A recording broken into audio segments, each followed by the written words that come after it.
喺呢一排同我睇到嘅係咩呢？就係返屋企同爸爸媽媽好好咁樣攬下佢哋，係咪好簡單啊？Hello，我係 Winnie 啊，又到咗天使神諭卡嘅占卜時間咯。今日我收到個女仔嘅 message，佢今年25歲，佢話俾我聽佢有一個夢想，佢個夢想係擁有一間自己嘅花店，而家機會嚟到啦。佢終於都有機會可以去開一間屬於自己嘅花店，但係佢好擔心。首先佢冇經驗啦，第二就係資金有限啦。但係而家竟然有一個機會喺佢面前，佢心情好複雜啊，所以佢揾我占卜，佢想知而家佢應該要點樣做咧。好，我哋開個牌睇睇實際情況係點樣先。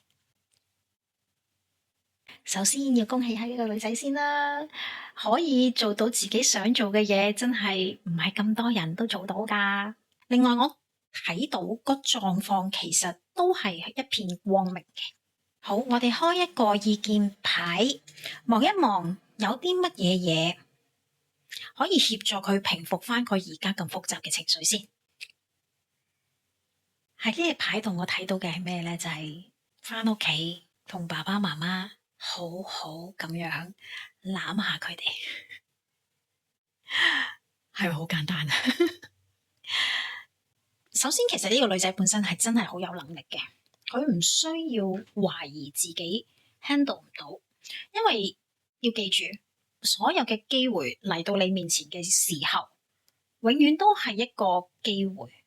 嗰個機會係乜嘢嘢呢？就係宇宙覺得你 ready 去接受一個新嘅 task，一個新嘅 challenge，一定係唔容易㗎，一定係唔容易㗎。重點係佢唔會喺你未 ready，覺得你冇能力嘅時候俾呢一個 task 你，呢件事係唔會發生嘅。即係佢唔會，你讀緊3年班，佢唔會俾個大學嘅功課你做，係唔會嘅。一定嗰樣嘢係你做到。如果你覺得做唔到，只係得一個原因，係你唔相信自己有呢個能力，而唔係你真係冇呢個能力。O 唔 OK？就女仔呢個情況，而家佢對自己嗰個信心有懷疑，佢唔夠信任自己。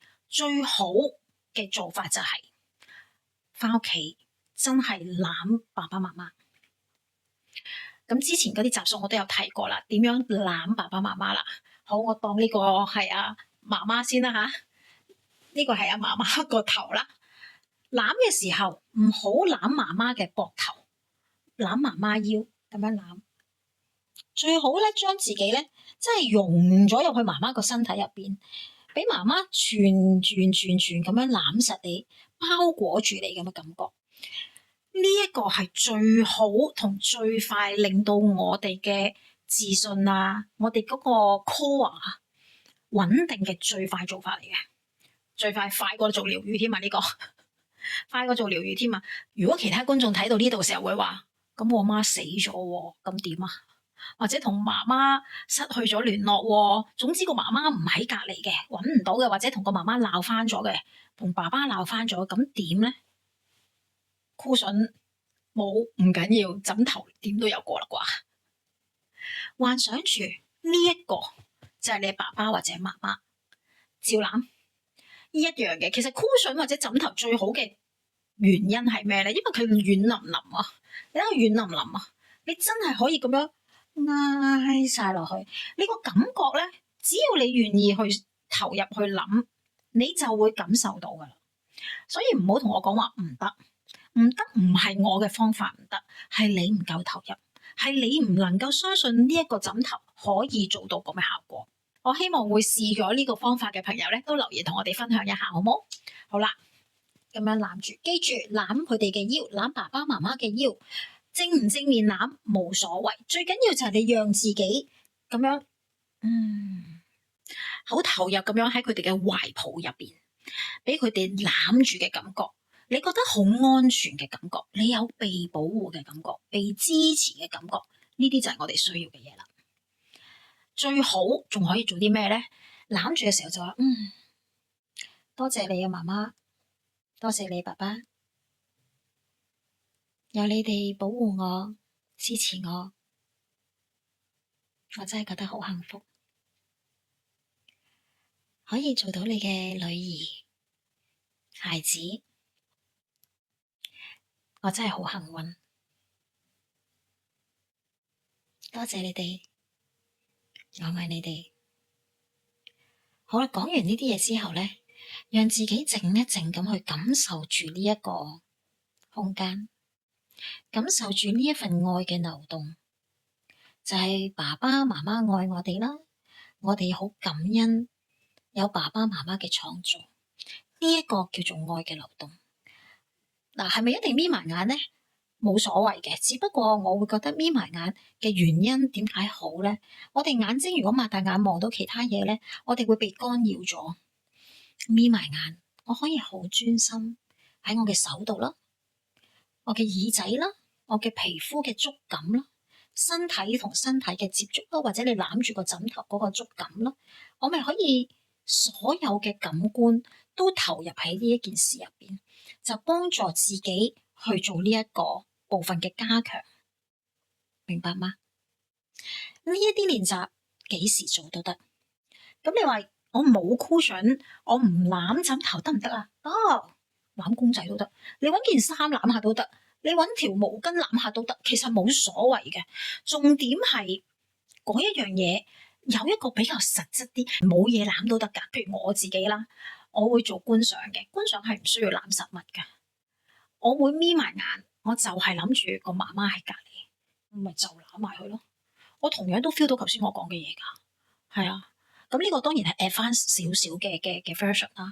如果你初初去想做一啲咁樣嘅連結咧，咩人都做得嘅。你本身同爸爸媽媽關係好都可以做嘅，唔係話一定要同爸爸媽媽關係唔夠好先做，唔係。你關係好都可以繼續好噶嘛，冇影響噶，係咪？所以都可以繼續做呢樣嘢，其實好健康噶。係身心健康嘅一個行為，非常之 good 嘅呢個，我好建議大家常做呢一樣嘢。只要呢個女仔多啲做呢一樣嘢之後咧，佢會慢慢開始面對自己嗰啲情緒，佢仍然都會有嘅，因為你記住情緒係仍然會喺度。不過第一唔會俾情緒牽住你走啦，第二就係佢好快脆就覺得，唉，冇嘢嘅，我 OK 搞得掂，冇事，我搞得掂噶啦，我有能力可以處理到啦，就係呢一樣嘢，明明你係得嘅。就係你唔夠相信自己，懷疑自己，先至釀成咁樣嘅實相出現啫嘛。係啦，你唔需要同媽媽講話，媽媽你講句你信我啦，你支持我啦，唔使噶。其實重點唔係媽媽信唔信你，係你信唔信自己啊？明唔明白啊？書寫練習都有幫助。咁好啦，如果書寫練習又做過好似麻麻地，攬媽媽攬爸爸係有啲幫助嘅，都係爭啲。咁都係嗰句啦。一定做諮詢咧，就一定最快嘅，同埋最完善。我始終我冇真係同你做過一個了解，實際你係咩狀況，點樣 point to point 咁樣去令到你增加你嘅自信，將一啲影響你自信嘅東西清理咗，咁你咪可以更加順暢去 pick up 你呢一個夢想咯，係咪？就係咁樣啦。我祝呢個女仔順順利利，快啲開到鋪啦！如果你都面對緊差唔多嘅情況嘅話，歡迎留言同我哋分享下。另外記住 like 同埋 share 我哋呢個 video 啊，仲有撳埋上面個鐘仔，有新片嘅話就會通知你噶咯。下次再見啦，拜拜。